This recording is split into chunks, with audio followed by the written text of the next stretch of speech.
Hello दोस्तों, स्वागत है आपका साइंस स्टडी के यूट्यूब चैनल पे। आज हम भारत के संविधान के इतिहास, भारत के संवैधानिक इतिहास के क्रम में पहले हम कुछ अधिनियम पढ़ चुके हैं। तो आज हम अधिनियम 1909 के बारे में बात करेंगे। अधिनियम 1909 को आप 1900 अधिनियम 9, 1919 का अधिनियम, ठीक है, और अधिनियम 1935 के बारे में आज तीनों के बारे में बात करेंगे। तो चलिए शुरू करते हैं। भारत का संविधान। भारत का संविधान। भारत के संविधान में अनुच्छेद, ठीक है, आज अनुच्छेद पढ़ेंगे। तो अधिनियम 1900, अधिनियम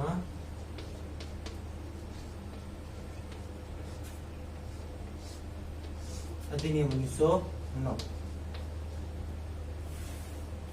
अधिनियम 1909, इस अधिनियम को मार्ले मिंटो अधिनियम भी कहा जाता है। इस अधिनियम को मार्ले मिंटो अधिनियम कहते हैं। क्यों कहते हैं?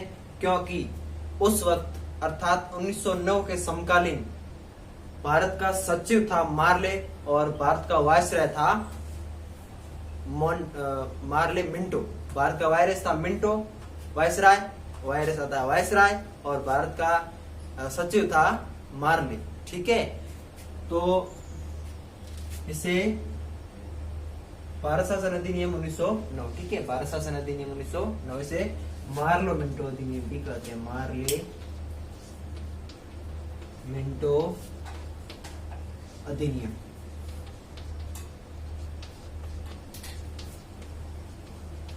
मार्ले मिंटो अधिनियम 1909 भी कहते हैं क्योंकि मार्ले था सचिव, भारत का सचिव समकालीन, 1909 के समकालीन,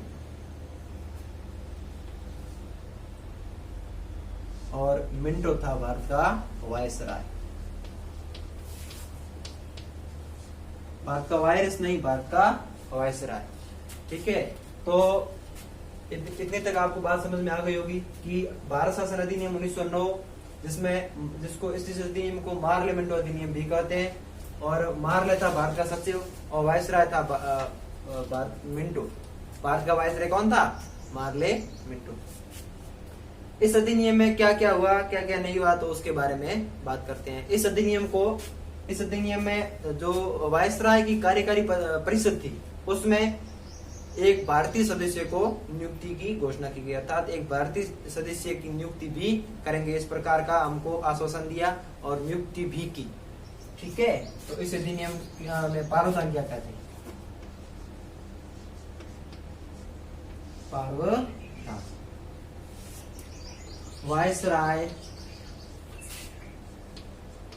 वायसराय की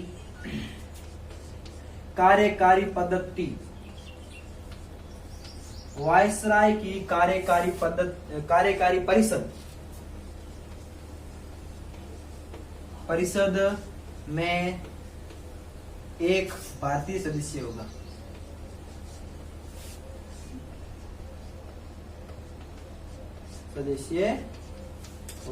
भारत का नागरिकों का, अर्थात वायसराय की एक कार्यकारी परिषद बनाई हुई थी, ठीक है। हमने पिछले अधिनियम पढ़ा था कि एक परिषद थी जिसको कानून बनाने की शक्ति दी गई, इस प्रकार से हमने पढ़ा था।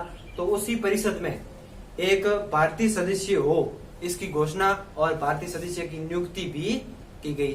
तो पहले भारतीय सदस्य सत्येंद्र पाल सिन्हा, पहले भारतीय सदस्य कौन थे? सत्येंद्र पाल सिन्हा। सत्येंद्र पाल सिन्हा, ठीक है, सत्येंद्र पाल सिन्हा। क्या याद रखना है? अधिनियम 1909, ठीक है। अधिनियम 1909 मार्ले मिंटो अधिनियम। सचिव थे मार्ले और मिंटो थे वायसराय। और इस अधिनियम में ये प्रावधान किया गया कि भारत के वायरस की जो कार्यकारी परिषद है, ठीक है, भारत की जो कार्यकारी परिषद है, उसमें एक भारतीय नागरिक हो, उसमें एक भारतीय सदस्य हो, ठीक है। तो इस सदस्य की नियुक्ति की गई, जो पहले सदस्य थे सत्येंद्र पाल सिन्हा, ठीक है। और इस अधिनियम को के.एम. मुंशी ने कहा कि उभरते हुए प्रजातांत्रिक को इस अधिनियम ने मार डाला। क्या कहा कि इस अधिनियम ने भारत में उभरे हुए प्रजातंत्र को मार डाला। तो इस प्रकार का वाक्य कहा के.एम. मुंशी ने। तो आपको ये भी याद रखना होगा कि इस अधिनियम को के.एम.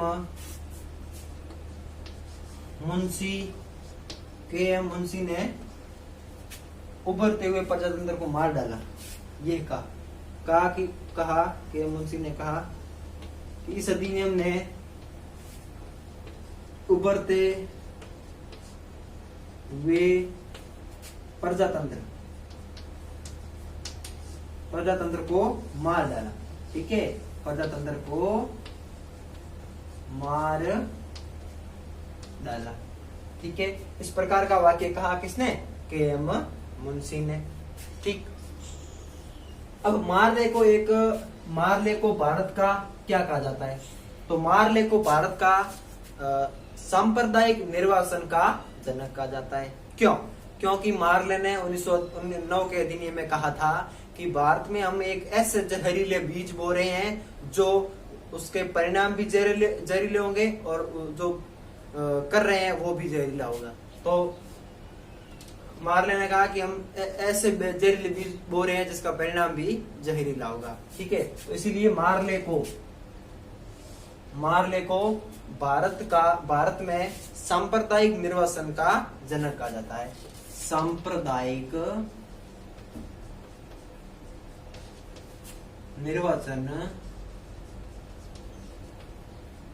का जनक कहा जाता है। किस आदमी को कहा जाता है? मारले को।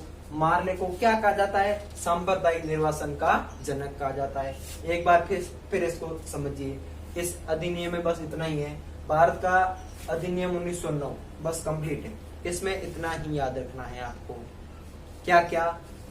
पहली बात, इसे मारले मिंटो अधिनियम कहते हैं। क्यों कहते हैं? क्योंकि मारले सचिव था और वायसराय था मिंटो। इसी कारण इस अधिनियम को मारले मिंटो अधिनियम कहते हैं। ठीक है, बात करते हैं के.एम. मुंशी ने इस अधिनियम को क्या कहा? तो के.एम. मुंशी ने इस अधिनियम को कहा कि भारत में उभरते हुए प्रजातंत्र को इस अधिनियम ने मार डाला।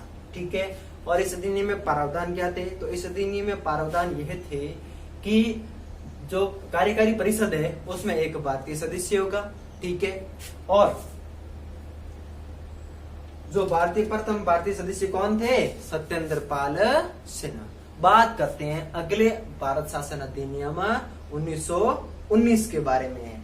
ठीक है, बात करते हैं 1919 के बारे में।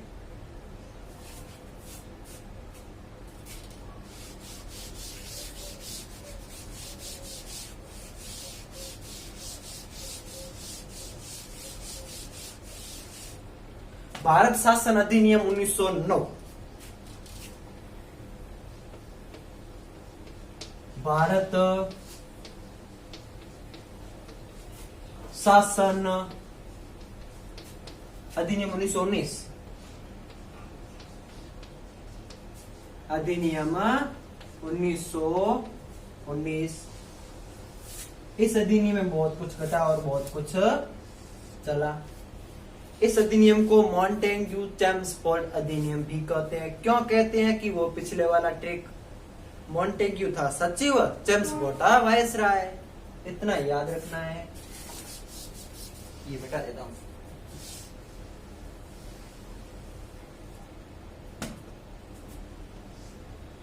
इस अधिनियम को मॉन्टेग्यू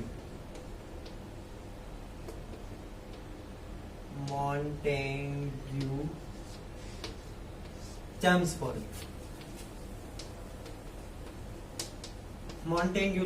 अधिनियम भी कहते हैं। क्यों कहते हैं? क्योंकि मॉन्टेग्यू था सचिव और चेम्सफोर्ड था वायसराय। किसके समकालीन? 1919 के समकालीन। अर्थात 1919 को भारत का वायसराय कौन था? तो चेम्सफोर्ड। ठीक है, चेम्स वायसराय। बात आई समझ में इतनी तक? क्या है कि 1909 के अधिनियम को कहा था मारले मिंटो। मारले तो सचिव था, मिंटो था वायसराय। और 1919 के अधिनियम को मॉन्टेग्यू चेम्सफोर्ड का क्यों कहा? क्योंकि मॉन्टेग्यू था सचिव, चेम्सफोर्ड था वायसराय। बस आपको इतना ही याद रखना है। अब इसमें क्या क्या प्रावधान किए गए उनके बारे में बात कर लेते हैं। प्रावधान क्या क्या थे? ठीक है, प्रावधान, फर्स्ट प्रावधान यह था कि वायसराय की जो कार्यकारी परिषद थी उसमें भारतीय सदस्य 1909 में तो किया गया था एक, अब उस एक की जगह इस अधिनियम में 3 कर दिए गए। ठीक है, प्रावधान यह था कि वायसराय की जो कार्यकारी परिषद थी उसमें भारतीय सदस्य परिषद में, ऐसे लिख देता हूं, परिषद में मैं भारतीय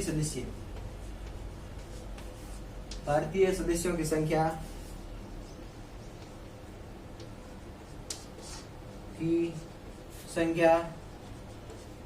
1 से बढ़ाकर 3 कर दी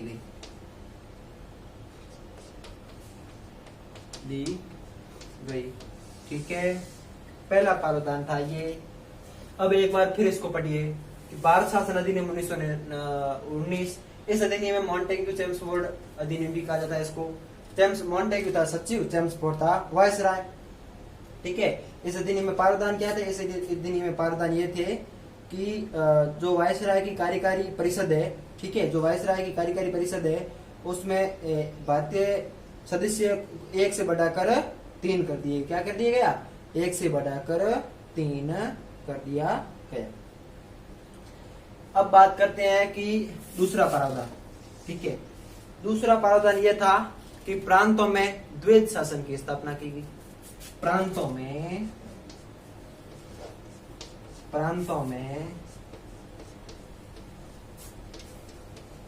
द्वैध शासन की स्थापना। प्रांतों में क्या किया गया? प्रांतों में द्वैध शासन की स्थापना की गई। ठीक है, एक सदनात्मक स्थान पर द्विसदनात्मक विधानसभा की स्थापना की गई। बस इस अधिनियम में इतना ही है, क्योंकि अब अधिनियम आने वाला है सबसे बड़ा वाला, संवैधानिक इतिहास का सबसे बड़ा अधिनियम 1935। जो आज का जो भारत का संविधान है, उस संविधान का सबसे महत्वपूर्ण भाग, और ये जो संविधान है ना, ये 1935 का ही भाग है। ये 1935 का अधिनियम ही है, एक तरह से समझे, क्योंकि उस अधिनियम में वर्तमान में जितने अनुच्छेद 395 अनुच्छेद है, जो 321 अनुच्छेद तो अधिनियम 1935 से लाए हुए हैं। 1935 में 321 धाराएं आई थी और 10 अनुसूचियां। तो आप समझिए कितना बड़ा कितना बड़ा अधिनियम था। बात करते हैं 1935 के अधिनियम के बारे में। ये तो आपको समझ में आ गया था। इसमें 2 प्रावधान था, एक तो था प्रांतों में द्वैध शासन, और एक था जो वायसराय की कार्यकारी परिषद थी उसमें भारतीयों की संख्या 1 से बढ़ाकर 3 कर दी गई। ठीक है, और इसे मॉन्टेग्यू चेम्सफोर्ड क्यों कहते हैं आपको पता चल गया होगा। मार्ली मिंटो क्यों कहते हैं आपको भी पता है, क्योंकि मार्ली सचिव था, मिंटो था वायसराय, मॉन्टेग्यू था सचिव, चेम्सफोर्ड था आपका वायसराय। बात करते हैं अधिनियम, भारत शासन अधिनियम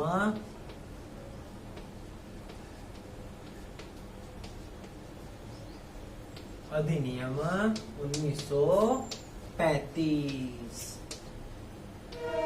ठीक है, 35 संवैधानिक इतिहास का सबसे बड़ा एवं सबसे लंबा संविधान 1935 का भारत शासन संविधान था।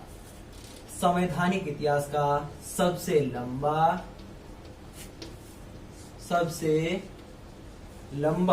और सबसे बड़ा संविधान। क्यों? क्योंकि इस संविधान में 321 धाराएं, 321 धाराएं और 10 अनुसूचियां।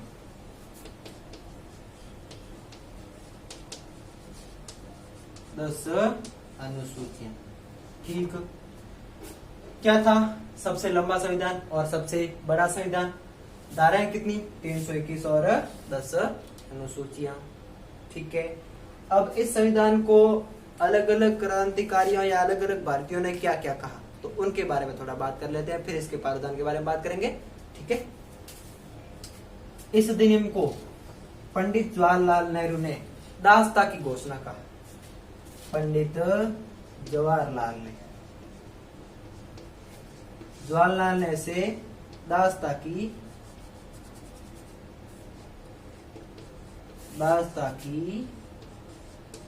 घोषणा कहा। दासता की घोषणा कहा।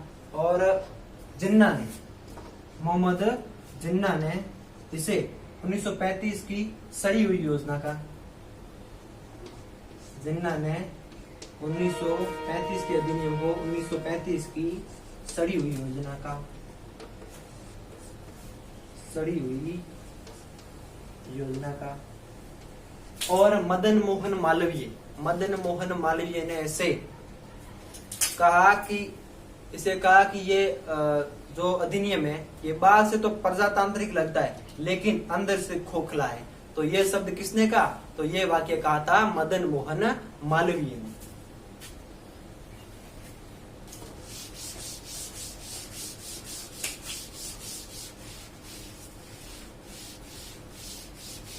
मदन मोहन मालवीय ने क्या कहा था? तो मदन मोहन मालवीय ने मदन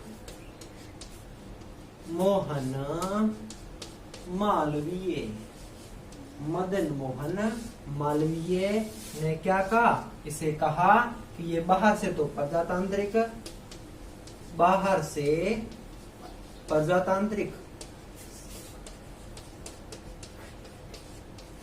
लेकिन अंदर से इसे खोखला कहा। खोखला अंदर से। आपको क्या याद रखना है? पंडित जवाहरलाल नेहरू ने इसे दासता की घोषणा कहा। क्या कहा पंडित जवाहरलाल नेहरू ने? दासता की घोषणा। ठीक है। और मोहम्मद जिन्ना जो मुस्लिम लीग का प्रधान था, तो उसने क्या कहा? उसने कहा कि यह 1935 की सड़ी हुई योजना है। और मदन मोहन मालवीय ने इसे क्या कहा? इसे कहा कि ये अधिनियम बाहर से तो प्रजातांत्रिक लगता है, अर्थात लोकतांत्रिक लगता है, भारतीयों के हित में लगता है, लेकिन अंदर से इसमें कुछ भी नहीं है, ये खोखला है, इसे खोखला कहा। अब बात करते हैं इसके प्रावधान और विशेषता के बारे में।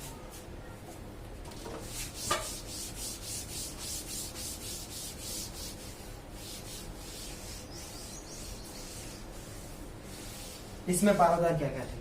तो इसमें पहली विशेषता और प्रावधान।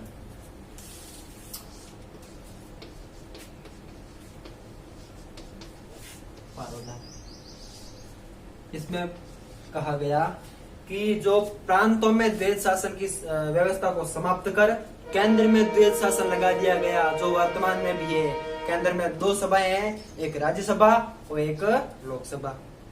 तो इन दोनों सभाओं का प्रयास जो 1935 में किया गया, जो वर्तमान में अभी है। तो प्रांतों में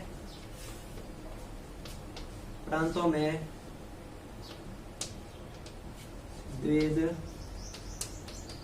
शासन समाप्त और केंद्र में लागू कर दिया गया द्वैध शासन। द्वैध शासन का मतलब है प्रांतों में द्वैध शासन अभी भी है। जैसे राजस्थान में तो एक सदनात्मक है, ठीक है, द्वैध शासन नहीं है। लेकिन उत्तर प्रदेश में विधान परिषद है और विधान मंडल है, ठीक है, विधानसभा और विधान परिषद 2 है।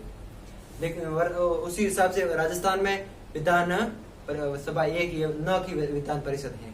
विधान परिषद राजस्थान में नहीं है, उत्तर प्रदेश में विधान परिषद है और विधान सभा भी। प्रांतों में द्वैध शासन समाप्त और केंद्र में द्वैध शासन लगा गया, ठीक है। और कोष या शाख पर नियंत्रण रखने हेतु रुपयों पर नियंत्रण, रुपये तो बाद में, कोष या शाख पर नियंत्रण हेतु आरबीआई की स्थापना, जो वर्तमान आरबीआई है उसी की स्थापना 19 1935 के अधिनियम में की गई आरबीआई की स्थापना। आरबीआई की reserve bank of India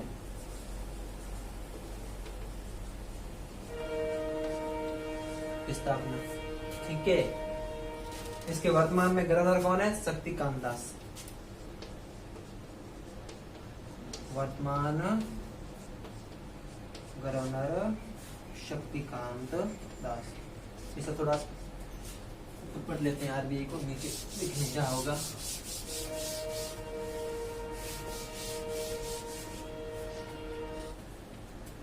RBI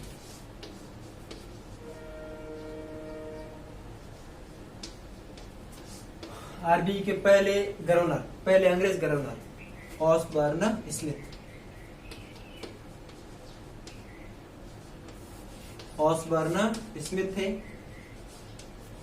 और पहले ये अंग्रेज थे और पहले भारतीय सीडी देशमुख। और वर्तमान में मैंने आपको बता दिया शक्तिकांत दास। अब बात करते हैं वर्तमान सुप्रीम कोर्ट। तो वर्तमान सुप्रीम कोर्ट की स्थापना 1935 के अधिनियम में हुई थी। ठीक है, 1935 के अधिनियम में हुई थी। अधिनियम 1931 में संघीय न्यायालय की स्थापना। जो वर्तमान सुप्रीम कोर्ट है, संघीय न्यायालय की स्थापना। ठीक, संघीय न्यायालय की स्थापना। और संघीय न्यायालय की स्थापना कब हुई? तो 1 अक्टूबर 1937 को हुई, जिसे 1935 के अधिनियम में संघीय न्यायालय कहा गया। वो वर्तमान सुप्रीम कोर्ट है। वर्तमान सुप्रीम कोर्ट कहाँ है? तो ये है नई दिल्ली में। नई दिल्ली में वर्तमान सुप्रीम कोर्ट 1935 में।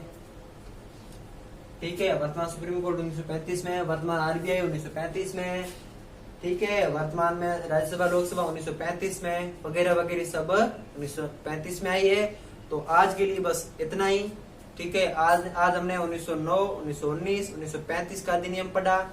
कल हम पढ़ेंगे संविधान, जो भारत का वर्तमान संविधान है उसके बारे में शुरुआत कल से हो जाएगी, क्योंकि आज हमने 1935 का अधिनियम और 1935 के अधिनियम में जो बचे प्रावधान है वो भी हम कल पढ़ेंगे। और वो प्रावधान पूरा करके हम कल से भारत के वर्तमान संविधान के बारे में शुरुआत करेंगे और वर्तमान संविधान की एक एक अनुच्छेद और एक एक अनुसूची को पूरा करेंगे। ठीक है, तो आज के लिए बस इतना ही।